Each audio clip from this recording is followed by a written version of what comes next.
దేవుని నామమునకు మహిమ కలుగునుగాక. అనుదిన పరిశుద్ధ గ్రంథ పఠనం. ఏప్రిల్ 6. ప్రార్థన. దయగల తండ్రి, కృపగల దేవ, పరిశుద్ధుడా, నీకు వందనాలు, స్తోత్రాలు.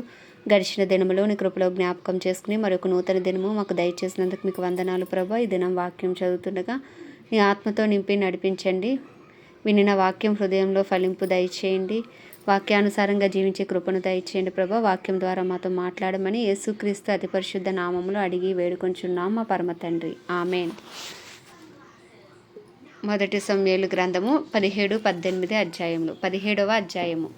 ఫిలిస్తీయులు తమ సైన్యములను యుద్ధమునకు సమకూర్చి యూదా దేశములోని షోకోలో కూడి ఎఫెస్తమీము దగ్గరకు షోకోకును అజేకాకును మధ్య దిగి ఉండగా సౌలును ఇశ్రాయేలీలను కూడి వచ్చి ఏలా లోయలో దిగి ఫిలిస్తీయులకు ఎదురుగా యుద్ధ పంక్తులు తీర్చిరి.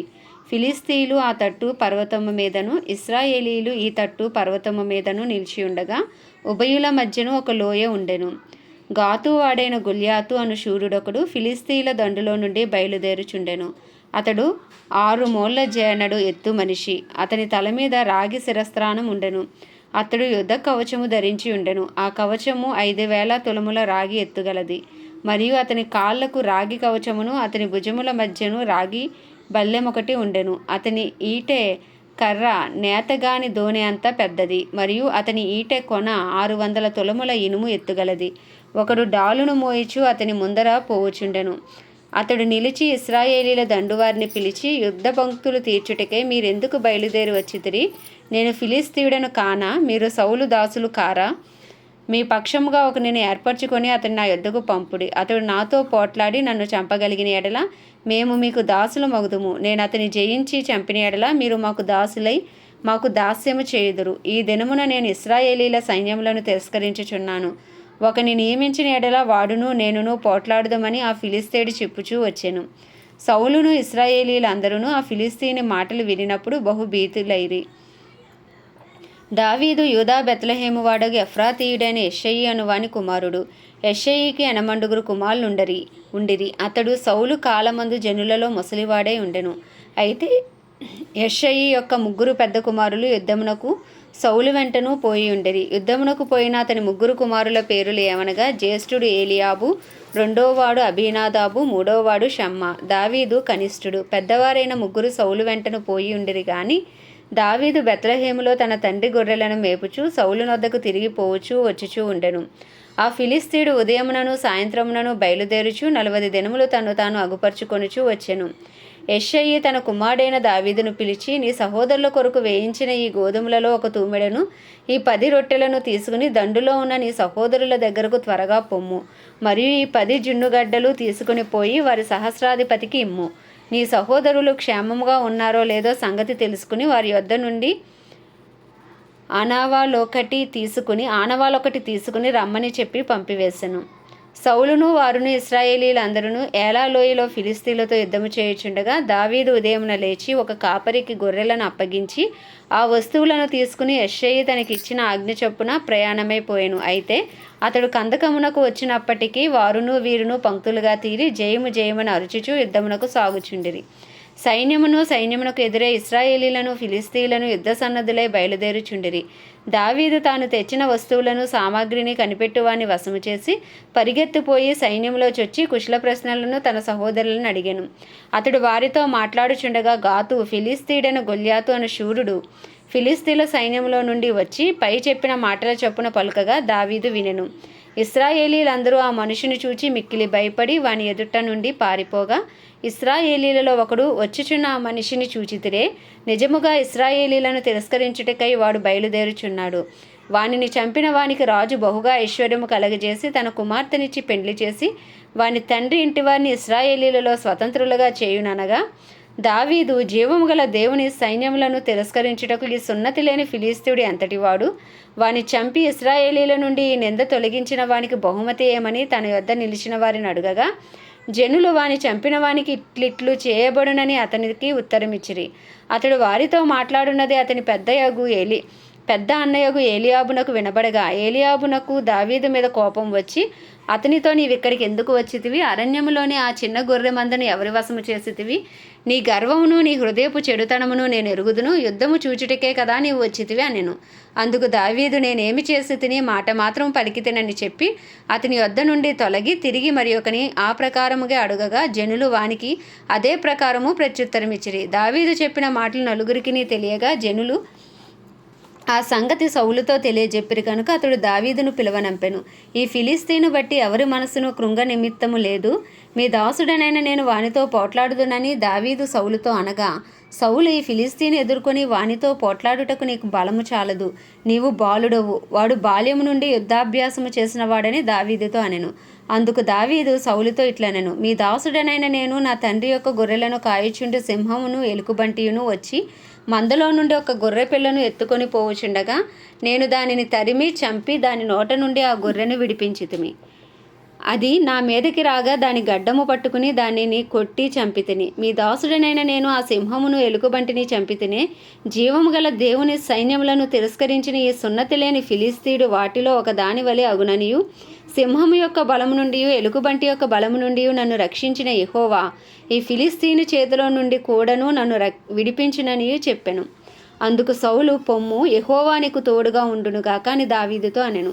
పిమ్మట సౌలు తన యుద్ధ వస్త్రములను దావీదునకు ధరింపచేసి రాగి శిరస్థానం ఒకటి అతనికి కట్టి యుద్ధ కవచము తొడిగించెను. ఈ సామాగ్రి దావీదునకు వాడుకలేదు గనుక తాను తొడిగిన వాటిపైన కత్తి కట్టుకుని వెళ్ళగలిగినది లేనిది చూచుకుని తరువాత దావీదు, ఇవి నాకు వాడుకలేదు, వీటితో నేను వెళ్ళలేనని సౌలుతో చెప్పి వాటిని తీసివేసి తన కర్ర చేత పట్టుకుని ఏటి లోయలో నుండి 5 నున్నని రాళ్లను ఏరుకుని తన యొద్దనున్న చిక్కములో ఉంచుకుని వడిసెల చేత పట్టుకుని ఆ ఫిలిస్తీని చేరువకు పోయెను. డాలు మోయేవాడు తనకు ముందు నడవగా ఆ ఫిలిస్తీయుడు బయలుదేరి దావీదు దగ్గరకు వచ్చి చుట్టూ పారచూచి దావీదును కనుగొని అతడు బాలుడై ఎర్రటివాడును రూపసియే ఉండుట చూచి అతని తృణీకరించెను. ఫిలిస్తీయుడు, కర్ర తీసుకుని నీవు నా మీదకు వచ్చుచున్నావే, నేను కుక్కనా అని దావీదుతో చెప్పి తన దేవతల పేరట దావీదును శపించెను. నా దగ్గరకు రమ్ము, నీ మాంసమును ఆకాశ పక్షులకును భూమృగములకును ఇచ్చివేతునని ఆ ఫిలిస్తీయుడు దావీదుతో అనగా, దావీదు, నీవు కత్తియు ఈటయు బల్లెమును ధరించుకుని నా మీదకు వచ్చుచున్నావు. అయితే నీవు తిరస్కరించిన ఇశ్రాయేలీల సైన్యములకు అధిపతియగు యెహోవా పేరట నేను నీ మీదకి వచ్చుచున్నాను. ఈ దినమున యెహోవా నిన్ను నా చేతికి అప్పగించును. నేను నిన్ను చంపి నీ తల తెగవేతును. ఇశ్రాయేలీలలో దేవుడున్నాడని లోక నివాసులందరూ తెలుసుకొనున్నట్లు నేను ఈ దినమున ఫిలిస్తీన్ల యొక్క కళేబరములను ఆకాశ పక్షులకును భూమృగములకును ఇత్తును. అప్పుడు యెహోవా కత్తి చేతను ఈట చేతను రక్షించువాడు కాడని ఈ దండు వారందరూ తెలుసుకొందురు. యుద్ధము యెహోవాదే, ఆయన మిమ్మును మా చేతికి అప్పగించునని చెప్పెను. ఆ ఫిలిస్తీయుడు లేచి దావీదును కలియుటకై అతనికి ఎదురుపోగా దావీదు వానిని ఎదుర్కొనుటకు సైన్యము తట్టు త్వరగా పరిగెత్తిపోయి తన సంచిలో చెయ్యి వేసి అందులో నుండి రాయి ఒకటి తీసి వడిసెలతో విసిరి ఆ ఫిలిస్తీని నుదుట కొట్టెను. ఆ రాయి వాని నుదురు చొచ్చినందున వాడు నేలను బోర్లపడెను. దావీదు ఫిలిస్తీను కంటే బలాఢ్యుడే, ఖడ్గము లేకయే వడిసెలతోనూ రాతితోనూ ఆ ఫిలిస్తీను కొట్టి చంపెను. వాడు బోర్ల పడగా దావీదు పరిగెత్తిపోయి ఫిలిస్తీను మీద నిలుచుండి వాని కత్తి వరదూసి దానితో వాని చంపి వాని తలను తెగవేశను. ఫిలిస్తీన్లు తమ శూరుడు చచ్చుట చూచి పారిపోయిరి. అప్పుడు ఇశ్రాయేలు వారును యోధావారును లేచి జయము జయమని అరుచుచు లోయ వరకును షరాయిము ఎక్రోను వరకును ఫిలిస్తీన్లను తరుమగా ఫిలిస్తీన్లు హతులై షరాయిము ఎక్రోను మార్గమున గాతు ఎక్రోను అను పట్టణముల వరకు కూలిరి. అప్పుడు ఇశ్రాయేలీలు ఫిలిస్తీన్లను తరుముట మాని తిరిగి వచ్చి వారి డేరాలను దోచుకొనిరి. అయితే దావీదు ఆ ఫిలిస్తీని ఆయుధములను తన డేరాలో ఉంచుకుని అతని తలను తీసుకుని యెరూషలేమునకు వచ్చెను. సౌలు దావీదు ఫిలిస్తీయునికి ఎదురుగా పోవుట చూచినప్పుడు తన సైన్యాధిపతి అయిన అబ్నేరును పిలిచి, అబ్నేరు, ఈ యవనుడు ఎవని కుమారుడని అడగగా అబ్నేరు, రాజా, నీ ప్రాణము తోడు నాకు తెలియదనెను. అందుకు రాజు, ఈ పడుచువాడు ఎవని కుమారుడు అడిగి తెలుసుకోమని అతనికి ఆజ్ఞ ఇచ్చెను. దావీదు ఫిలిస్తీను చంపి తిరిగి వచ్చినప్పుడు అబ్నేరు అతని పిలుచుకొని పోయి ఫిలిస్తీను తల చేతనుండగా అతని సౌలు దగ్గరకు తోడుకుని వచ్చెను. సౌలు అతనిని చూచి, చిన్నవాడా, నీవెవని కుమారుడవని అడగగా దావీదు, నేను బెత్లెహేమీయుడైన యెషయి అను నీ దాసుని కుమారుడనని ప్రత్యుత్తరం ఇచ్చెను. 18వ అధ్యాయము. దావీదు సౌలుతో మాట్లాడుట చాలించినప్పుడు యోనాతాను హృదయము దావీదు హృదయముతో కలిసిపోయెను. యోనాతాను దావీదును తనకు ప్రాణ స్నేహితునిగా భావించుకొని అతని ప్రేమించెను. ఆ దినమున అతని తండ్రి ఇంటికి తిరిగి అతని వెళ్ళనీయక సౌలు అతనిని చేర్చుకొనెను. దావీదు తనకు ప్రాణ స్నేహితుడని భావించుకొని అతనిని ప్రేమించుచు యోనాతాను అతనితో నిబంధన చేసుకొనెను. మరియు యోనాతాను తన దుప్పటిని, తన కత్తిని, తన విల్లును, నడికట్టును తీసి దావీదునకిచ్చెను. దావీదు సౌలు తనను పంపిన చోటకెళ్ళను పోయి సుబుద్ధి కలిగి పనిచేసుకుని వచ్చెను గనుక సౌలు యోధుల మీద అతనిని నియమించెను. జనులందరి దృష్టికిని సౌలు సేవకుల దృష్టికిని దావీదు అనుకూలుడై ఉండెను. దావీదు ఫిలిస్తీను హతము చేసి తిరిగి వచ్చినప్పుడు స్త్రీలు ఇశ్రాయేలీల ఊళ్ళన్నిటిలో నుండి తంబురలతోనూ సంభ్రమతోనూ వాద్యములతోనూ పాడుచూ నాట్యమాడుచూ రాజైన సౌలును ఎదుర్కొనుటకై వచ్చిరి. ఆ స్త్రీలు గాన ప్రతిగానములు చేయుచూ వాయించుచూ సౌలు 1000 కొలదయు దావీదు 10,000 కొలదయు హతము చేసిరనిరి. ఆ మాటలు సౌలునకు ఇంపుగా ఉండనందున అతడు బహు కోపము తెచ్చుకుని, వారు దావీదునకు 10,000 కొలది అనియు నాకు 1000 కొలది అనియు స్తుతులు పాడిరే, రాజ్యము తప్ప మరి ఏమి అతడు తీసుకొనగలడు అనుకొనెను. కాబట్టి నాట నుండి సౌలు దావీదు మీద విషపు చూపు నిలిపెను. మరునాడు దేవుని యొద్ద నుండి దురాత్మ సౌలు మీదకి బలముగా వచ్చినందున అతడు ఇంటిలో ప్రవచించుచుండగా దావీదు మునుపటిలాగున వీణ చేత పట్టుకుని వాయించెను. ఒకప్పుడు సౌలు చేతిలో ఒక ఈట ఉండగా దావీదును పొడిచి గోడకు బిగించుదును అనుకుని సౌలు ఆ ఈటను విసిరెను. అయితే అది తగలకుండా దావీదు 2 మారులు తప్పించుకొనెను. యెహోవా తనను విడిచి దావీదునకు తోడై ఉండుట చూచి సౌలు దావీదునకు భయపడెను. కాబట్టి సౌలు అతని తన యొద్ద ఉండనీయక సహస్రాధిపతిగా చేసెను. అతడు జనులకు ముందు వచ్చుచూ పోవుచూ ఉండెను. మరియు దావీదు సమస్త విషయములలో సుబుద్ధి కలిగి ప్రవర్తింపగా యెహోవా అతనికి తోడుగా ఉండెను. దావీదు మిగుల సుబుద్ధి గలవాడే ప్రవర్తించుట సౌలు చూచి మరీ అధికంగా అతనికి భయపడెను. ఇశ్రాయేలు వారితోనూ యూదా వారితోనూ దావీదు జనులకు ముందు వచ్చుచూ పోవుచూ ఉండుట చేత వారు అతనిని ప్రేమింపగా సౌలు నా చెయ్యి వాని మీద పడకూడదు, ఫిలిస్తీన్ల చెయ్యి వాని మీద పడునుగాక అనుకుని దావీదు నా పెద్ద కుమార్తెన మేరబును నీకిత్తును, నీవు నా పట్ల యుద్ధశాలివై ఉండి యెహోవా యుద్ధములను జరిగింపవలెను అనెను. అందుకు దావీదు రాజునకు అల్లుడు అగుటకు నేనెంతటి వాడను, నా స్థితి అయినను ఇశ్రాయేలులో నా తండ్రి కుటుంబమైనను ఏపాటివని సౌలుతో అనెను. అయితే సౌలు కుమార్తె అయిన మేరబును దావీదునకు ఇయ్యవలసి ఉండగా సౌలు ఆమెను మెహోలాతీయుడైన అద్రియేలుకిచ్చి పెండ్లి చేసెను. అయితే తన కుమార్తె అయిన మీకాలు దావీదు మీద ప్రేమ కలిగి ఉండగా సౌలు విని సంతోషించి ఆమె అతనికి ఉరిగా నుండునట్లును ఫిలిస్తీన్ల చెయ్యి అతని మీద ఉండునట్లును నేను ఆమెను అతనికి ఇత్తుననుకొని ఇప్పుడు నీవు మరి ఒక దాని చేత నాకు అల్లుడు వగుదువని దావీదుతో చెప్పి తన సేవకులను పిలిపించి మీరు దావీదుతో రహస్యముగా మాట్లాడి రాజు నీ అందు ఇష్టము కలిగి ఉన్నాడు, అతని సేవకులందరూ నీ ఎడల స్నేహముగా ఉన్నారు, కాబట్టి నీవు రాజునకు అల్లుడువు కావాలనని చెప్పవలనని ఆజ్ఞ ఇచ్చెను. సౌలు సేవకులు ఆ మాటలను బట్టి దావీదుతో సంభాషింపగా దావీదు నేను దరిద్రుడనై ఎన్నికలేని వాడనై ఉండగా రాజునకు అల్లుడు నవ్వుట స్వల్ప విషయమని మీకు తోచునా అని వారితో అనగా సౌలు సేవకులు దావీదు పలికిన మాటలు అతనికి తెలియజేసిరి. అందుకు సౌలు ఫిలిస్తీన్ల చేత దావీదును పడగొట్టవలెనన్న తాత్పర్యము గలవాడై రాజు ఓలిని కోరక రాజు శత్రువుల మీద పగ తీర్చుకొనవలనని ఫిలిస్తీన్ల 100 ముందోళ్లు కోరుచున్నాడని దావీదుతో చెప్పుడు అనెను. సౌలు సేవకులు ఆ మాటలు దావీదునకు తెలియజేయగా తాను రాజునకు అల్లుడు కావాలనన్న కోరిక గలవాడే గడువు దాటక మునిపే లేచి తన వారితో పోయి ఫిలిస్తీన్లలో 200 మందిని హతము చేసి వారు ముందోళ్లు తీసుకుని వచ్చి రాజునకు అల్లుడొగుటకై కావలసిన లెక్క పూర్తి చేసి అప్పగింపగా సౌలు తన కుమార్తె అయిన మీకాలును అతనికిచ్చి పెండ్లి చేసెను. యెహోవా దావీదునకు తోడుగా ఉండుటయు తన కుమార్తె అయిన మీకాలు అతని ప్రేమించుటయు సౌలు చూచి దావీదునకు మరీ ఎక్కువగా భయపడి ఎల్లప్పుడూ దావీదు మీద విరోధముగా ఉండెను. ఫిలిస్తీన్లు సర్దారులు యుద్ధమునకు బయలుదేరుచూ వచ్చిరి.